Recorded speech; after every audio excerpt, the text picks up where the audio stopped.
আগামী ৪৮ ঘন্টা খুবই গুরুত্বপূর্ণ। যে কোনো সময় ঘটতে পারে বড় কোনো ঘটনা, আসতে পারে বড় কোনো সিদ্ধান্ত।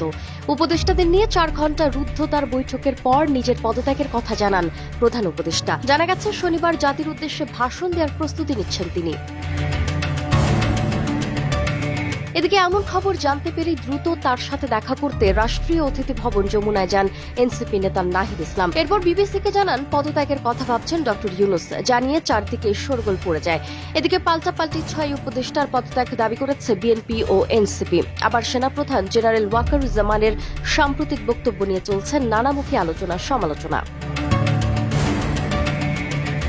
একদিকে সেনাপ্রধানের বক্তব্য, ডিসেম্বরের মধ্যে নির্বাচনের জন্য বিএনপির অব্যাহত চাপ এবং উপদেষ্টা পরিষদের নিয়মিত সভার পর রুদ্ধদ্বার বৈঠকে নেয়া ডক্টর ইউনূসের সিদ্ধান্তে পরিস্থিতি পুরোপুরি অনিশ্চিত। এ প্রেক্ষাপটে শনিবারের মধ্যেই দেশে নতুন অবস্থার তৈরি হওয়ার আশঙ্কা দেখা যাচ্ছে। সূত্র বলছে, চারদিক থেকে আসা চাপে ডক্টর মোহাম্মদ ইউনূস সরকারের দায়িত্ব ছেড়ে দেওয়ার মতো কঠিন সিদ্ধান্তও নিতে পারে।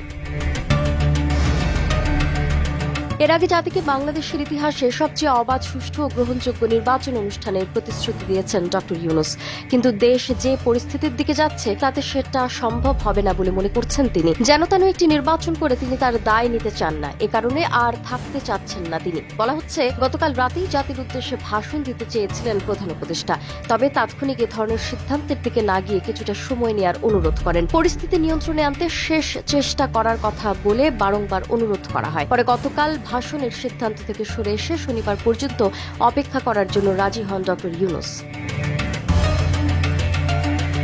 শনিবারের মধ্যে পরিস্থিতি পুরোপুরি স্বাভাবিকের দিকে না গেলে ওই দিনই জাতির উদ্দেশ্যে ভাষণ দিয়ে প্রধান উপদেষ্টা সরে যেতে পারেন। এক্ষেত্রে যদি তিনি সরকার থেকে সরে যান, তাহলে কি কারণে তিনি ছেড়ে যাচ্ছেন সে ব্যাখ্যাও জাতির সামনে তুলে ধরবেন ডক্টর ইউনূস। জানা গেছে, রুদ্ধদ্বার বৈঠকে প্রধান উপদেষ্টা তার উপদেষ্টা পরিষদের একাধিক সদস্যদের উপরও ক্ষুব্ধ প্রতিক্রিয়া জানান। পরিষদের কয়েকজন উপদেষ্টাকে সব বিষয় নিয়ে নাক না গলাতে কঠোর নির্দেশনা দেন। এছাড়া তিনি জুলাই আন্দোলনের ছাত্র নেতাদের কিছু কর্মকাণ্ডেও অসন্তোষ প্রকাশ করেন।